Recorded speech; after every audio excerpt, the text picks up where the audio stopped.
Welcome to the presentation. It's called Total Grazing Pressure and the Missing Habitat Features. Just to clarify, total grazing pressure is the total amount of grazing animals that may be present on a site. That can include feral animals, domestic stock.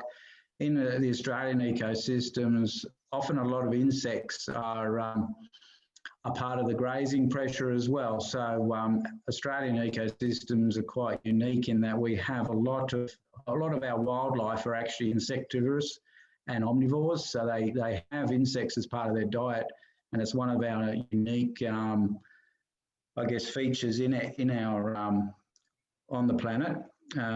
Whereas in many other continents, large herbivores are actually quite a striking feature. So Africa and the Americas itself.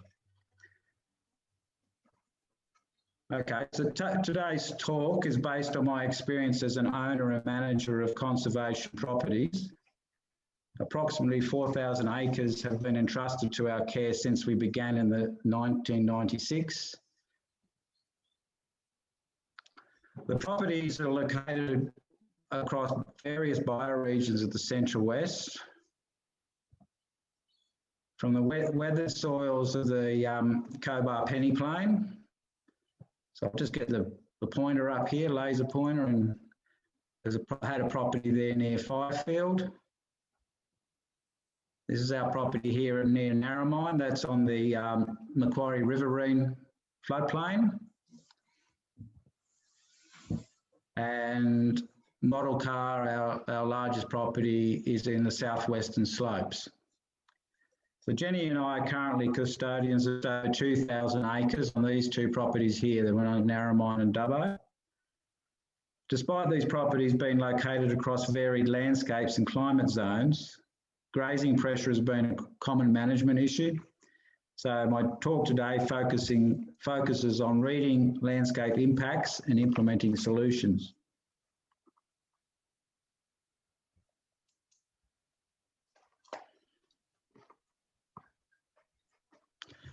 Our principal conservation goal is to restore the native ecology.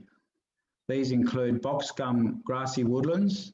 Boxgum grassy woodland is an endangered ecological community at a national and state level. And we have both boxgum grassy woodlands, grey box grassy woodlands, and fuzzy box woodlands on our property. Red stringy bark woodlands. Hill red gum Carrawang woodlands. Hill red gum, the one on our property is Dwyer's red gum, or Eucalyptus dwyeri, but there are other eucalypts called hill red gums, typically Vicina and Delbata are two others. River red gum forest, which we have reconstructed from a derived grassland base. So there was no trees on our property here at Narromine, and so we've reconstructed everything from the herbage base. And box ironbark shrubby woodlands.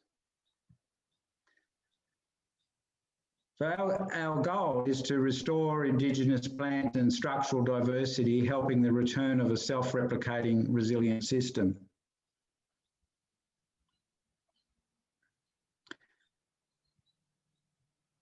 How are we achieving this? Well, this has been achieved using a methodical process of establishing the benchmark conditions of the communities. We use both historical and landscape observations for this, defining the key management actions needed to be implemented to achieve the benchmark conditions, implementing those, and then monitoring the landscape response and adapting and improving those, the defined management actions. Researching the benchmark conditions using historical observations has been a very enlightening experience.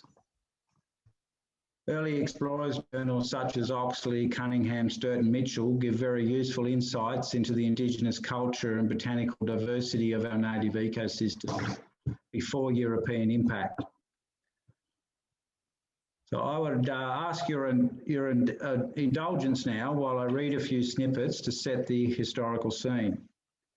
So on August 5th, 1817, John Oxley travels across the southwestern slopes of west of Peak Hill. And he's starting approximately here, if people can see the pointer. So this is east of Condobolin, and there's the Bogan River. Peak Hill's about here. Now I've got a few days worth of quotes here. The first 4 miles led us through one of those dreadful scrubs of Eucalyptus domosa and a prickly grass. After passing through it, the country for 5 or 6 miles farther was more open, being thinly studded with box and cypress trees, with an abundance of acacia and other shrubs. The soil a loose red sandy loam. August 6th, proceeded on our course, which led us for 9 or 10 miles through what might be termed an open forest country with respect to the timber growing on it, but it was overrun with mimosa and acacia bushes. The box and cypress trees disappeared, and their place was supplied by numerous ironbark, between which the acacia, mimosa, and a new prickly acacia rendered it almost impossible to force a passage.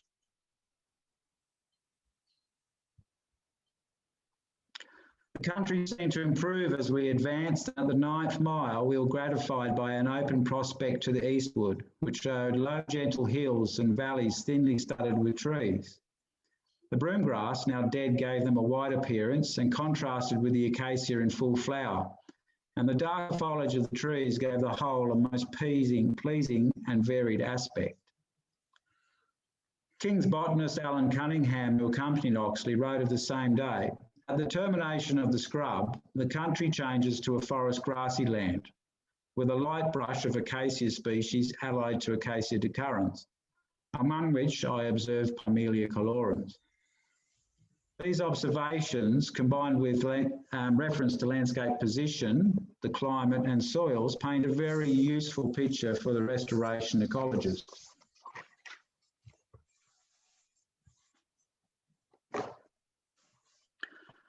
Combining the quotes of Oxley and Cunningham, we get a picture of a grassy box woodland with scattered eucalypts and a scattered understory dominated by a bipinnate leaf wattle.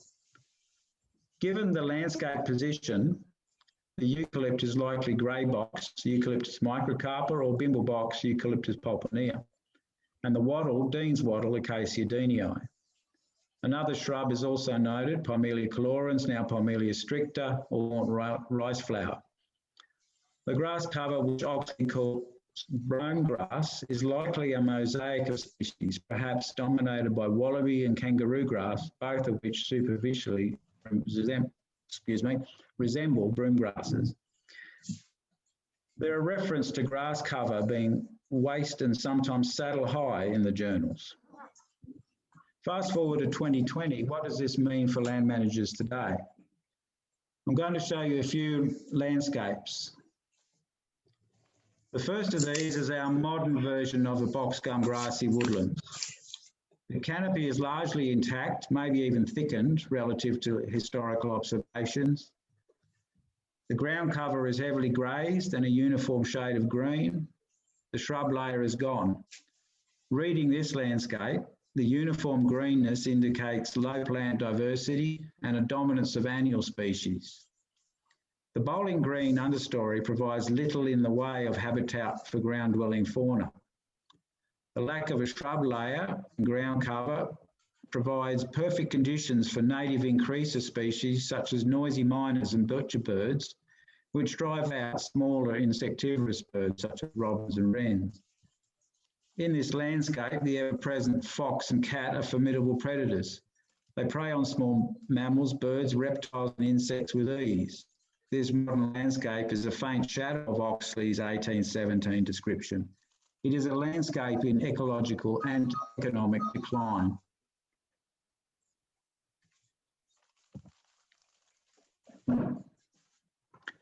In contrast, here is a landscape where grazing pressure has been managed to support plant and habitat health.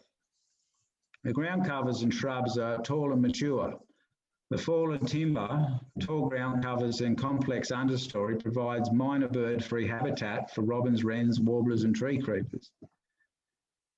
The plant diversity provides multiple pathways for nutrient movement. It provides a strong base for insects, which in turn support many birds, reptiles and small mammals.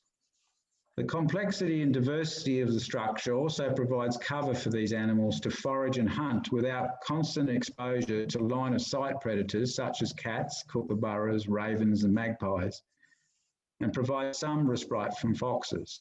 This landscape is one which Oxley and Cunningham would recognise.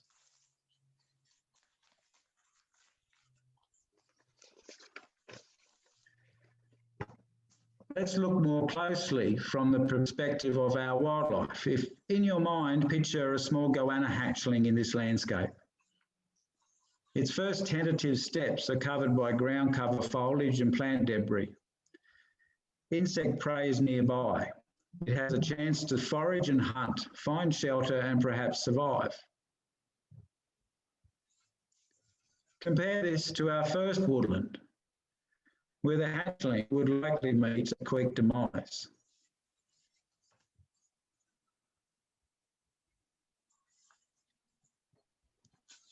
Most importantly, this conservation landscape is dominated by perennial plants. The structures you see are robust and resilient, able to persist through most environmental events, even severe droughts, if not overgrazed. Let's now look at some management concepts.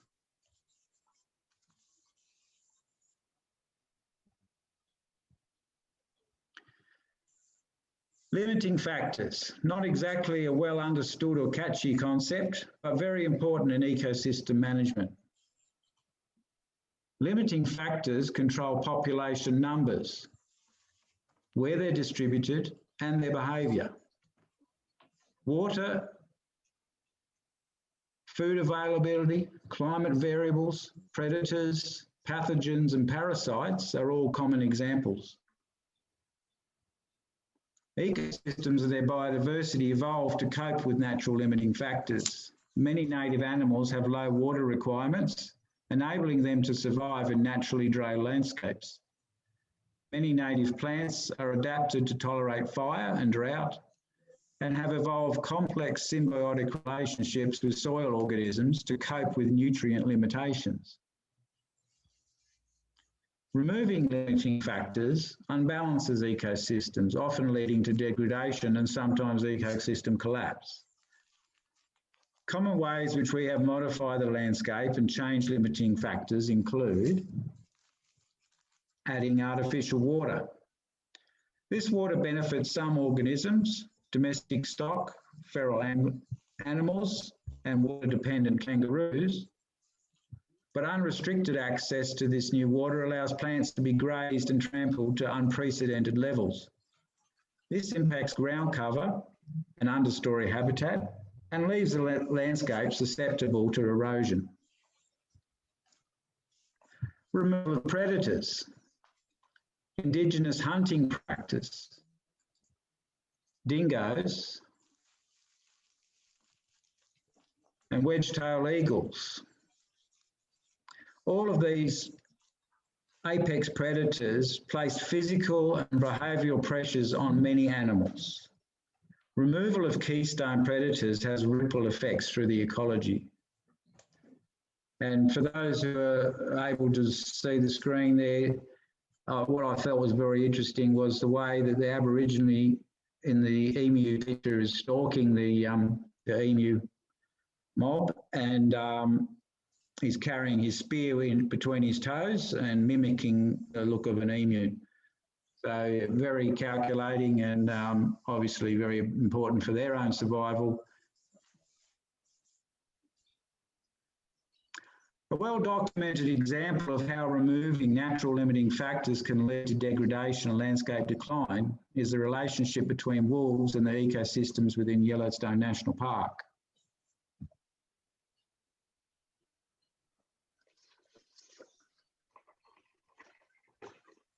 This fascinating story started back about 90 years ago when the last wolves were exterminated.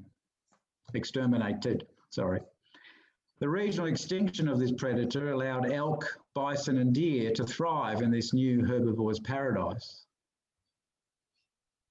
Riparian vegetation was trampled and browsed to the ground. Regeneration of tree saplings, Sebastian cottonwood, willow, they all declined. Severe erosion resulted. Small insectivorous birds and beaver numbers declined. The ecologists contemplated widespread failing ecosystems in this large iconic national park purposely managed for conservation. What was going wrong in this protected area? They realised that the native herbivore populations were breeding to unprecedented levels, and with no inhibitors for their grazing behaviour, they were inadvertently destroying the habitat for themselves and many other animals. A bold solution was proposed. The push to reintroduce the grey wolf commenced. It culminated in the initial release of 14 animals in 1995.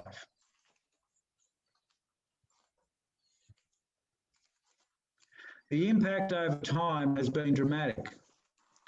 From the direct predatory impact, wolves have completely altered the grazing behaviour of the herds. Riparian camping is now a thing of the past. It is much too dangerous. Animals now water and move quickly back to the plains to graze. The stream banks are stabilising. Saplings are regenerating. They are providing habitat and resources for small birds and beaver. Coyotes, which were becoming a pest in the park, are now decreasing.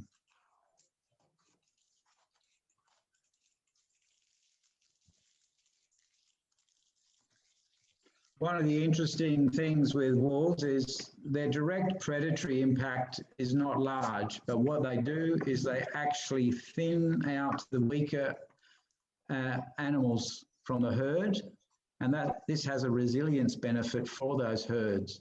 And it's a very complex relationship, which needs a lot of work to actually understand it.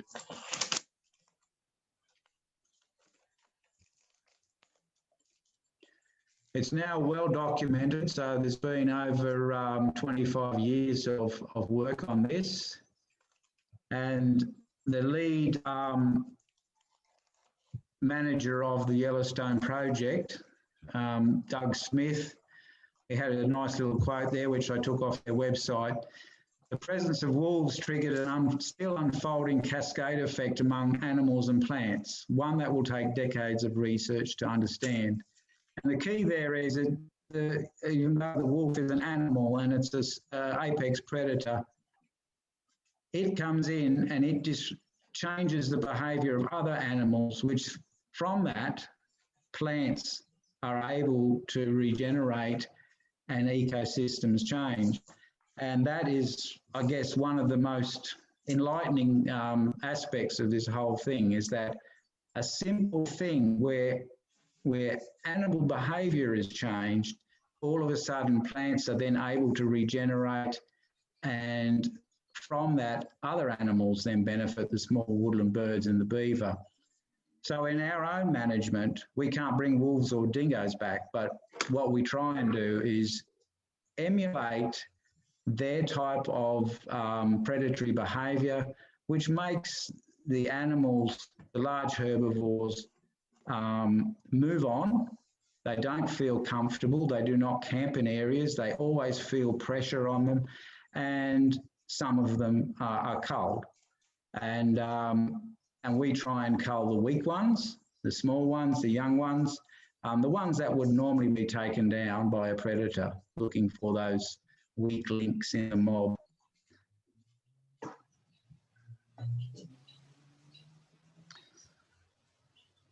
So back down under, an Australian study by the CSIRO on the effects of artificial water on rangeland ecosystems looked at landscape impacts at different distances from water. Interestingly, the researchers had great difficulty finding suitable sites that could provide the targeted 10-kilometre distance from water without overlapping. It appears that in our modern landscape, nowhere in New South Wales is further than 10 kilometres from artificial water storage. The following images from the study highlight landscape changes found by the study. So the first image I'm showing there is mulga shrubland of the Western Rangelands. This is located 500 metres from a dam. Here is the same landscape now, 10 kilometres away from the dam. You can see the complexity and diversity, and the ground cover is starkly different. And that then contributes to better rainfall infiltration, better habitat, and the protection of the landscape from erosion. This is mulga shrubland at another site, 500 metres from a dam, heavily browsed, now 9 kilometres from a dam. This is saltbush shrublands, chenopod's, 600 metres from a dam, same landscape, 8 kilometres from a dam. Without fail, every site that they looked at, there were stark differences between when water was available. It basically meant that plants did not get any respite from grazing. It was just constant, and every morsel that was available was taken.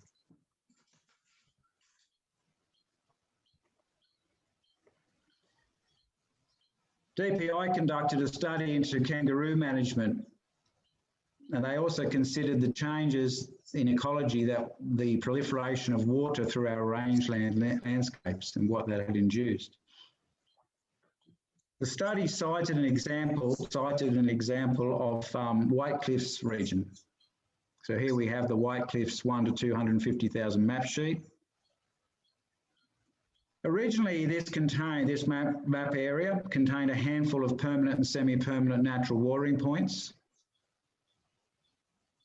with a 10-kilometre radius circle representing the effective browsing range of grazing animals. Perhaps 10% of this landscape was subject to regular grazing pressure. So here we see this permanent line here represents permanent water source.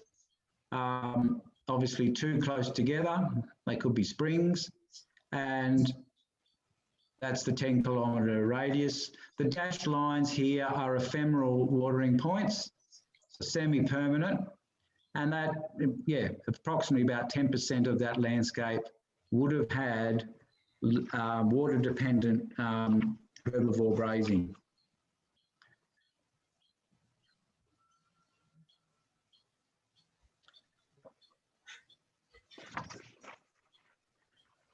Compare this to today. 99% of the region is now within 5 kilometres of an artificial watering point. Additionally, many millions of goats, sheep, cattle, donkeys, camels and pigs have been added to this landscape. Many of these animals are completely unmanaged. Their hooves and foraging behaviour completely alien to Australian ecosystems, which have not adapted to the intense trampling and soil disturbance. An interesting quote from Oxley's journals reinforces the concerns of these studies.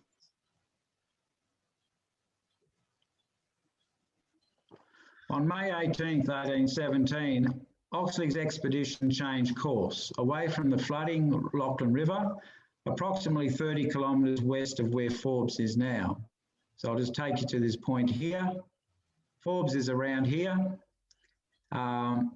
30 kilometres west of Forbes, the Lachlan River was in such extreme flood that they couldn't basically follow it with their horses and drays. So they decided we're going to head for the southern coast. So the party moved southwest through Mile, Box and Mallee woodlands in an attempt to reach the southern coastline.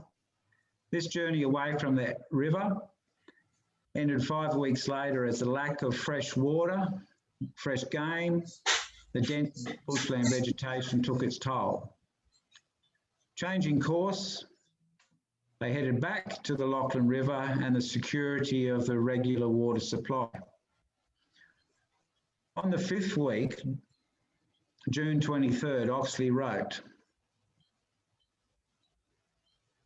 "A flock of large kangaroos was seen for the first time when we quitted the Lachlan. Also many emus and bustards. Our dogs killed 3 kangaroos and 2 emus. The soils of this plain was a stiff and tenacious clay and had every appearance of being frequently underwater. The altered appearance of the country induced us to hope that we would shortly fall in with some permanent water and be relieved from the constant anxiety attendant on the precarious supply.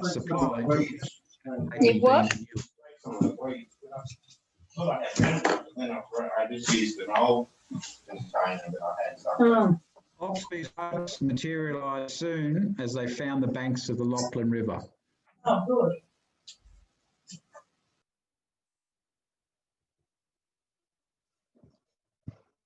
Zoologist and founding member of the Australian Conservation Foundation, Francis Ratcliffe, beautifully summarised the changes that unmanaged water availability alone has made to our ecosystems. In 1938, he wrote,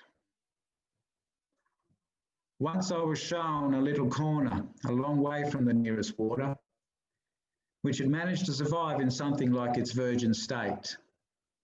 It was a sight for sore eyes, and a very useful indication of the extent of the changes which had taken place since the white man settled the land. There was actually grass about, and the foliage of the shrubs grew down to the very ground. I saw little bushes here which had practically vanished from the general landscape."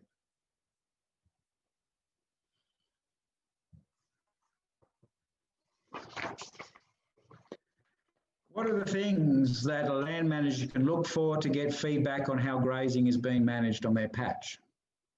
Scats and tracks are the first place to look. What's happening on the ground? Here we see kangaroo dung and the spreading growth form of perennial graze plants. So these plants are being browsed down to ground level, and obviously the density of the dung here indicates that there's a lot of activity in every square metre of this landscape. The intensity of this scat deposit is typical of sites where goats harbour. Ground-covered plants are almost non-existent.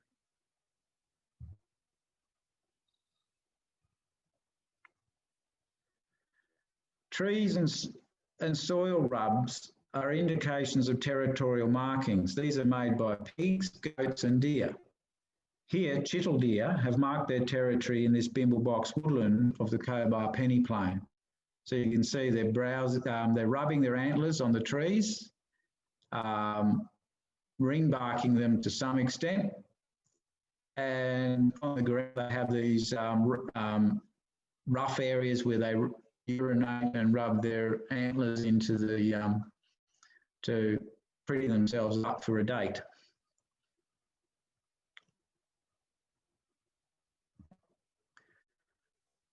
Landscapes with low ground cover diversity are an indicator of grazing management gone wrong. A classic scene indicative of long-term grazing damage is a pasture, woodland or grassland dominated by unpalatable species. In this case, galvanised burr and roly-poly. Yet it could quite easily be wiregrass, poverty bushes, or even dense tree or shrub regeneration. In these landscapes, animals graze between the unpalatable species, removing any competition.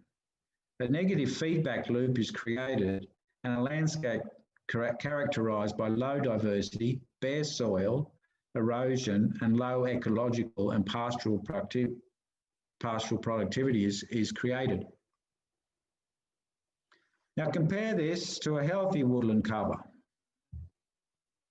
Here we see a healthy grassland where the grazing has been managed. This photo shows 2 species of native love grass, plus panic grass, red grass, rat's tail grass, wallaby grass, wheatgrass, a gardenia, and grass lily, plus numerous small species of herbs, all in approximately 1 square metre. You cannot see the ground.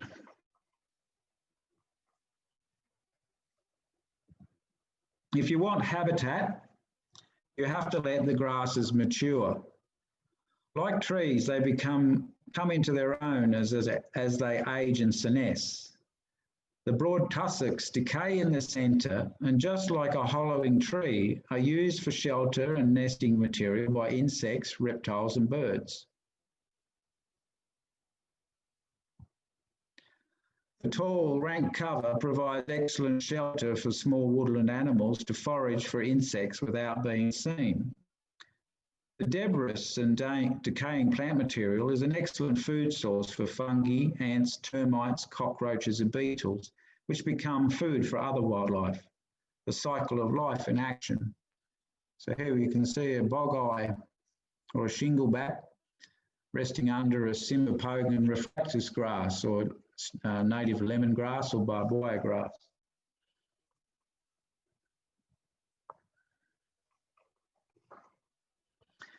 Woodlands with mature grasses are great habitat for spiders. Their webs strung between the culms. On a misty morning, you can see the webs across the woodland.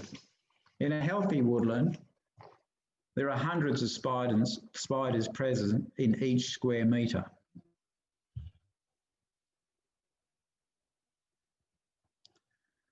Orchids and lilies. Finding orchids and lilies in the ground covers of our woodlands is a great pastime for the plant enthusiast or conservation manager. Unfortunately, many species with their large flower bulbs are favourite food for many graziers. These include goats, wallabies, kangaroos and pigs. Diverse populations of orchids is another indicator that your grazing management is working. Here we have a Madania grass lily.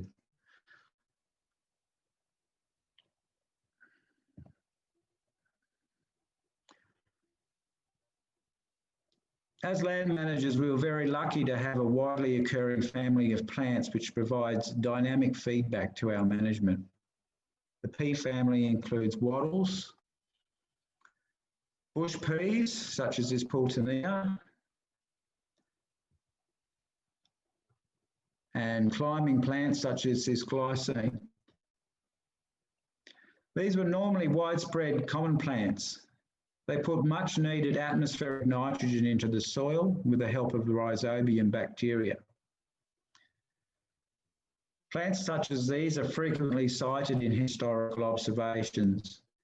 This family should be the most abundant understory plant in most ecosystems found on shallow, light and weathered soils in all our local climate zones of the western New South Wales.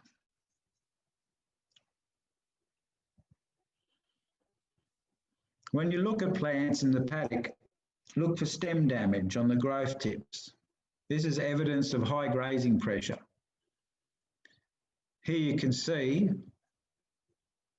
goats have nipped off these Pultonea's growth shoots, and so it's being trimmed quite consistently. That in itself, because you've still got leaf, it would not be permanently problematic for this plant. Here, kangaroos or wallabies have browsed, and because they don't, they more tear at their food, they cause a lot more damage to the ends of the growth tips.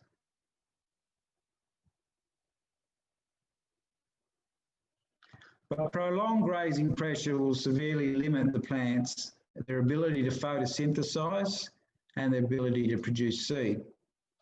Damage of this scale on saplings and adult plants is a likely indicator that seedling recruitment is very low. And when you have plants grazed to the point where not just the leaf, but now the bark is being chewed, you know you're really pushing that landscape very hard. A very low abundance of the pea family is a warning flag to land managers that grazing pressure is unbalanced. And here we have a landscape on our property where after the goat management, we basically saw widespread regeneration of our understory plants. And again, this is a landscape which Oxley and Cunningham would recognise. Things you can do. You can animal-proof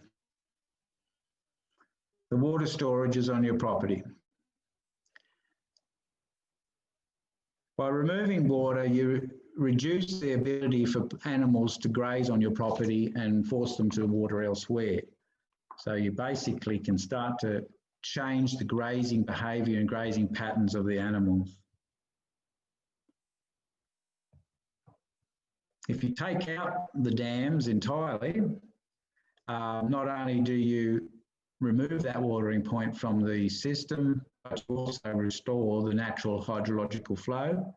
So in this example here on our creek, an illegal dam had been installed back 30 years ago, and it was holding back about 4 to 5 megalitres of water, and it was drowning, it was so wet there that it was drowning the vegetation for several kilometres, and we removed that. Even small dams in the woodlands can be problematic. This little dam here, it was in a bushland, was well known to LHPA rangers as being a focal point for feral goats and pigs, and so it was part of our monitoring was to go around and have a look at how much pig and prints and feral goat prints we could see in these areas, because it was a critical watering point for them to come to. But since that's been breached, it no longer features on their radar as being available water for them. And ultimately, because we can't reintroduce wolves or dingoes, we have to artificially undertake pest management. And in doing so, you can see here dead goats, and very fittingly, a little Hardenbergia, a member of the pea family, Hardenbergia violacea there, the happy wanderer growing now. I actually, in the initial few years of having my property, I did not see a single mature Hardenbergia flower during the winter on the property when the goats were around. But now I've got it to a level where they're actually now quite conspicuous. They're not as dense as I would like them to be, but they're coming back and they're able to produce seed and retain their leaves and build their biomass. So that's a great thing.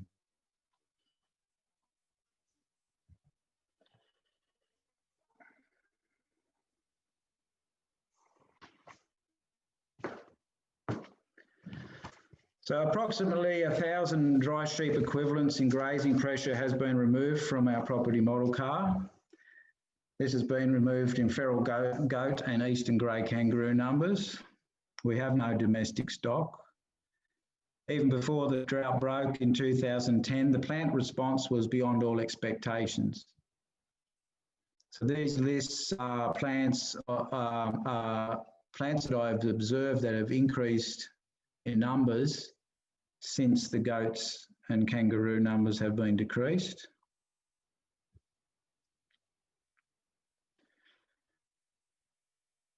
Not only the plants are increasing, but native, more drought-tolerant animals such as the emu, wallaroo, and redneck and swamp wallaby numbers, they have substantially benefited. Many of these shrubs and plants have complex compounds that are not found in grasses, so they're very beneficial for grazing animals. So they actually provide nutrients in their diet which they don't get from the grass family. The ones in bold are the ones that are significant. So from the ecosystems on model car, these plants are more than just names on a page. They represent the establishment of a new order where nitrogen-fixing understory plants and ground covers can flourish, that can provide habitat and nutrients for other organisms, where fallen timber and a messy ecology can accumulate without being cleaned up, where wildlife is truly wild and subject to the natural order of the landscape. It is our hope as conservation managers that this new order will inhibit the predatory impact of the fox and cat and ultimately see a re-emergence of the ground-dwelling fauna, which has for so long been in decline. So I'm just going to finish with a few pictures here. This is red anther wallaby grass, Rididosperma pallidus. It is a very tall grass, massive big tussock. It's wonderful for wildlife to forage under because they cannot be seen by line of sight predators. Here's some austral bugle. That's in a yellow box woodland. I've forgotten the common name of the austral bugle. No, I've just slipped my mind. This is one of the shrubs that came back after the goats were down to, perhaps a couple of dozen left. These plants started to come out of the rockwork from these chewed off stumps. And this is Relingia dasyphylla. This was a massive extension of western range for this plant. It's normally found in the tablelands and higher rainfall zones. So to find it at Dubbo was very, very interesting. And yeah, the herbarium has an extension of range now for that particular plant. One of the really wonderful things that you get when you don't have hoofed animals or ungulates on your property is you get ephemeral wetlands coming through in wet times. And we had one this year, and we had one back in 2010 and 2011, and we've had them in 2016. These normally dry landscapes all of a sudden become very complex wetland areas. They become inundated with water, constantly wet. You can't drive a vehicle anywhere near them. And you've got wonderful plants, the fairies aprons over here, swamp isotome, a native ranunculus, Goodenia macbaroni, one of the drosseras here, Drossera boumannii, sedges, little haligaris, swamp haligaris.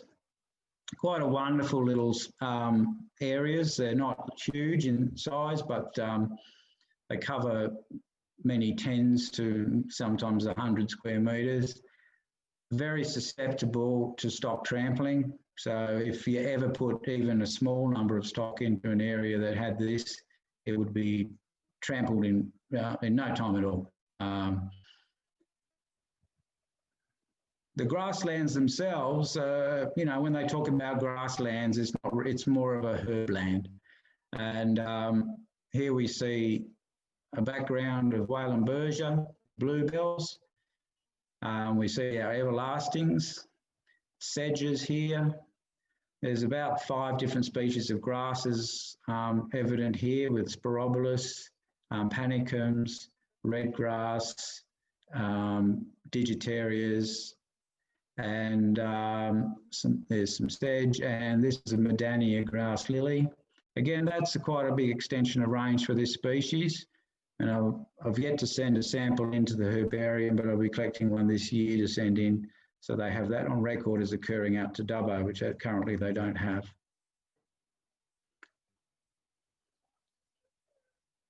And occasionally you get a very rare plant come up. So this is Swainsona sericea. It's a threatened species in New South Wales, and very grazy sensitive. The goats just absolutely love it. Wallabies love it too, and wallaroos. But without, when the goats were gone, these are the sort of things that started coming back. Another thing that came back was all the wonderful grassland flowers. So Stackhouse here. There's a Glossidia major. That's an orchid. Over here, donkey orchid. So, and bulbine lilies. In fact, literally through the whole woodland, there was just native grasses, native herbs, native wildflowers, as far as the eye could see.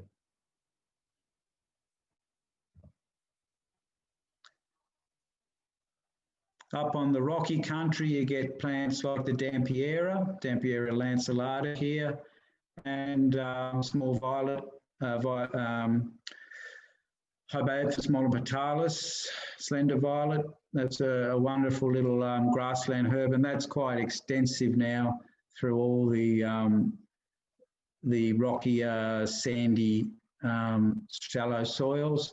That also does occur to some extent in the grasslands themselves. It'll be interesting to see how far it is able to extend into the grassland.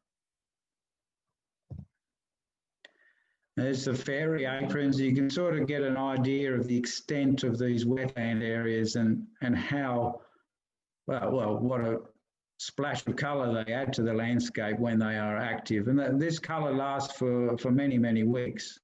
It's starting to dry off a little bit now, but so you certainly can get about 6 or 7 weeks of this type of colour just persisting through the landscape, and it's quite spectacular.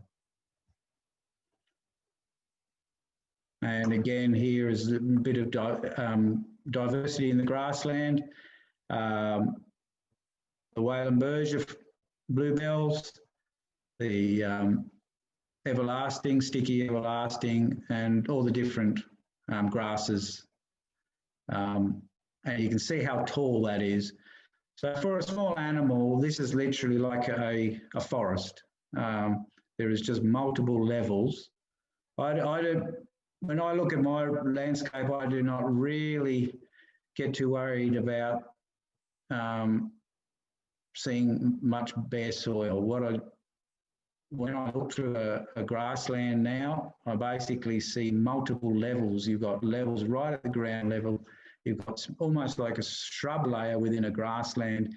You have a sub-canopy, and then you have your tall canopy species like kangaroo grass or red anther wallaby grass or Cymbopogon refractus. They create the same sort of structure you see in a woodland, but you see it in a grassland. And if you're an animal, you'll be living in that, and it's quite an amazing thing. This little plant here, Bertia gumifera, there was only 6 of these plants on the property when the goats were very active. I was hunting them. Once I started hunting, I started to see, I would start to find some of these plants. There was one hill that had 6 of these plants on there. All the other hills had none. Now we're probably approaching about 1,000 more plants of these coming back. That's in the Euphorbia family. That's Bertia gumifera or gumbertia. And this orchid, Orthoceras strictum, is a very unusual orchid for our area. I couldn't identify it initially when I saw it, and I thought, no, this can't be Orthoceras. It's far too far west. It's a coastal and tablelands species. But Peter Weston from the herbarium said, no, undoubtedly, it's the only species in the genus. I haven't taken a sample because there's not many of them. So we've just identified it from photos, but yeah, it's called the grass orchid, grassland orchid, so or bird's mouth orchid. Just a lovely little addition to the property. Again, not known in the region. So that's the end of my talk, and thanks for listening.